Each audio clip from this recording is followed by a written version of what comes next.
আমি এ বাড়িতে বিয়ে করে আসার আগে এবং পরে অনেকবারই লোকমুখে শুনেছি যে শহরের মেয়েরা কোনোভাবেই গ্রামের সঙ্গে মানিয়ে নিতে পারে না।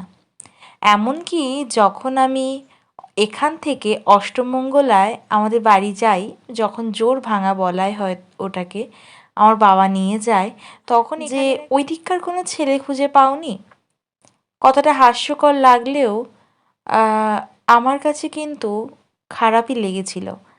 কারণ গ্রামের মেয়েরাও যেমন শহরে গিয়ে মানিয়ে নিতে পারে, তেমনি শহরের মেয়েরাও গ্রামে এসে মানিয়ে নিতে পারে।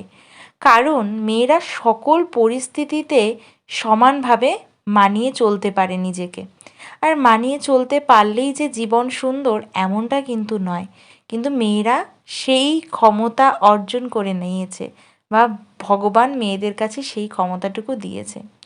যদিও এর আগে তেমনভাবে কখনো বাড়িতে গোবর জল দেওয়া হয়নি, আর এবারে প্রথম এ বাড়িতে দিয়েছি। আর এ বাড়ির উঠোনটা বেশ বড়, তো বেশ মজাও পাচ্ছিলাম।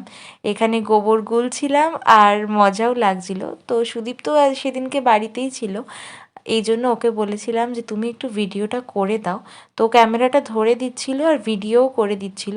বেশ মজা লাগছিল, জানো তো, কষ্ট হচ্ছিল তবে মজা পাচ্ছিলাম। কোনো গন্ধ নেই, হরলিক্স খাই গরু।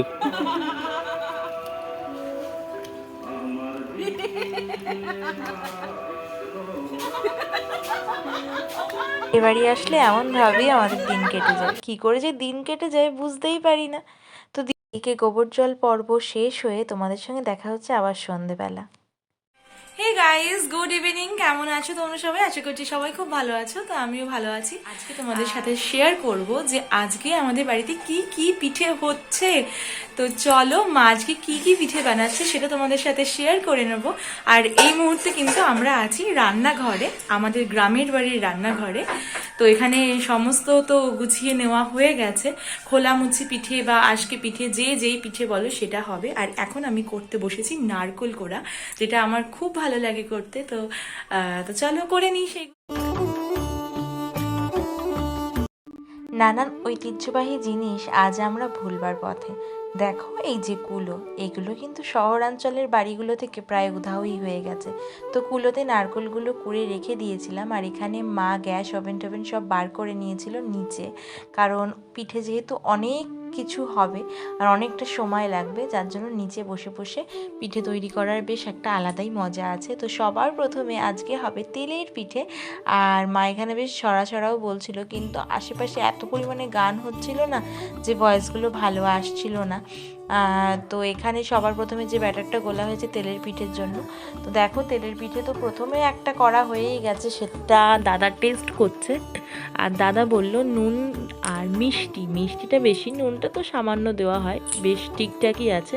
যার জন্য মা পরে আবার একটা দিয়ে দিল। তেলের পিঠে বেশ একটু ফুললে তবেই না তেলের পিঠের মজা। তো তেলের পিঠেগুলো তো এদিকে ফটাফট হয়ে গেল। তারপরে আবার একটু ব্যাটার গোলা হলো। নারকোলটা কুড়লাম কিসের জন্য? নারকোলেরও তো কিছু পিঠে বানাতে হবে, এর জন্য আজকে হলো পাটিসাপটা। পুলি পিঠে ঠিক করা ছিল, কিন্তু সেই দিন আর পুলি পিঠে হয়নি, অন্য আর একদিন পুলি পিঠে হয়েছে, কিন্তু সেদিন না আমার ভিডিও করা হয়ে ওঠেনি। আর এখানে এত পরিমাণে ঠান্ডা, না ঠান্ডায় আমরা তো সবাই কুপোকাতি হয়ে যাচ্ছিলাম। মকর সংক্রান্তিতে তোমাদের বাড়ির ওদিকে কেমন ঠান্ডা পড়েছিল অবশ্যই কমেন্টে জানাও। তো এখন পাটিসাপটার জন্য বাটারটা আবার করে গোলা হচ্ছে। আর পাটিসাপটাটা প্রথমটা একটু তো অসুবিধা হয়, তোমরা জানো, যেহেতু চাটুতে করলে না অনেকটা চাটু পড়ে যায়, তাই মা বললো এই প্যানের মধ্যে এটা হোক। এর জন্য এর মধ্যেই এখন তৈরি করা হচ্ছে পাটিসাপটা।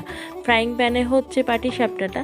তো ওই দিকে আর একটা পর্ব আজকে বেশ ইন্টারেস্টিং লেগেছে, কি বলো তো, উনুনের মধ্যে আজকে পিঠে। আমাদের বাড়িতে আজকে পিঠে বলে, তোমাদের কি পিঠে বলে? আমার শ্বশুর বাড়িতে, অর্থাৎ আমাদের এই বাড়িতে কিন্তু বলা হয় একে কাস্তে পোড়া বা কাচি পোড়া পিঠে। যেহেতু কাস্তে কিংবা কাচির মুখ দিয়ে তোলা হয়, তাই এই পিঠের নাম হচ্ছে কাস্তে পোড়া বা কাচি পিঠে।